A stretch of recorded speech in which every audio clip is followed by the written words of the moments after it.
നാം ജീവിക്കുന്നത് ഒരു ജനാധിപത്യ യുഗത്തിലാണ്.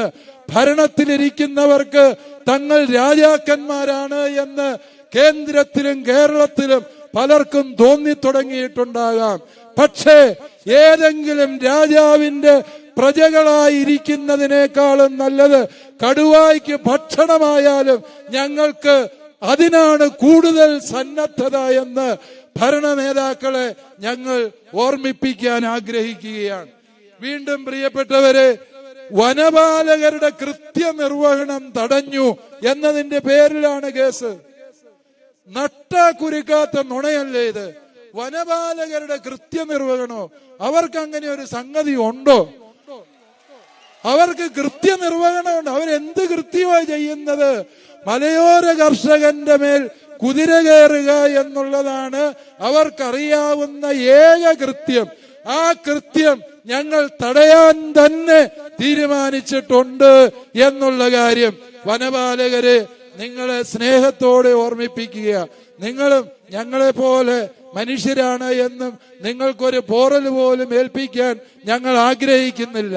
പക്ഷേ വനപാലകരെ നിങ്ങൾ മനസ്സിലാക്കുക, നിങ്ങളെ പോലെ ചോരയും നീരിയുമുള്ള ഇവിടുത്തെ കുടിയേറ്റ കർഷകരെ ചുമ്മാ ഇത്തിൾ കണ്ണികളെ പോലെ ചൂഷണം ചെയ്ത് ജീവിക്കാമെന്നുള്ള നിങ്ങളുടെ വ്യാമോഹത്തിനെതിരെയാണ് ഞങ്ങൾ പ്രതിഷേധിക്കുന്നത്, പോരാടുന്നത് എന്ന് മനസ്സിലാക്കുക. വന്യജീവികൾ ഈ നാട്ടിലിറങ്ങി മനുഷ്യനെ കടിച്ചു കൊല്ലുമ്പോൾ കേസെടുക്കേണ്ടത് ആർക്കെതിരെയാണ്? വനപാലകർക്കെതിരെയാണ്.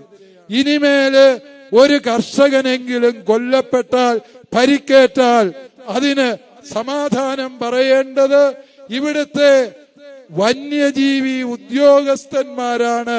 അവർക്കെതിരെ മനഃപൂർവമുള്ള നരഹത്യക്ക് കേസെടുക്കണമെന്നാണ് ഈ യോഗത്തിന് സർക്കാരിനോട് പറയാനുള്ളത്. ആരാണ് ഇതിന്റെ ഉത്തരവാദി?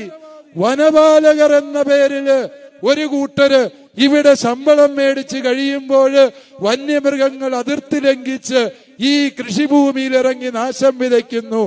ഏതെങ്കിലും വനപാലകൻ വനാതിർത്തിക്ക് കാവൽ നിൽക്കുന്നുണ്ടോ?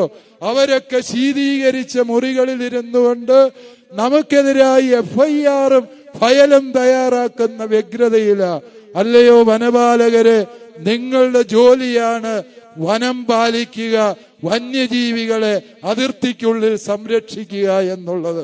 അത് നിങ്ങൾ മനസ്സിലാക്കണം. ഇവിടെ ആനയ്ക്ക് റേഡിയോ കോളർ പിടിപ്പിച്ചു. ഒരാനയ്ക്ക് കോളർ പിടിപ്പിക്കുന്ന വകയില് 5-10 ലക്ഷം രൂപ അടിച്ചു മാറ്റുന്നവരാണ് ഈ വനപാലകരെന്നൂടെ നിങ്ങൾ ഓർക്കണം. ഈ കോളർ പിടിപ്പിച്ച് ആനയാണ് ഇവിടെ ഇറങ്ങി വന്നത്. ആ ആന ഇവിടെ ഇറങ്ങി വന്നിട്ട് 15 ദിവസം കഴിഞ്ഞു.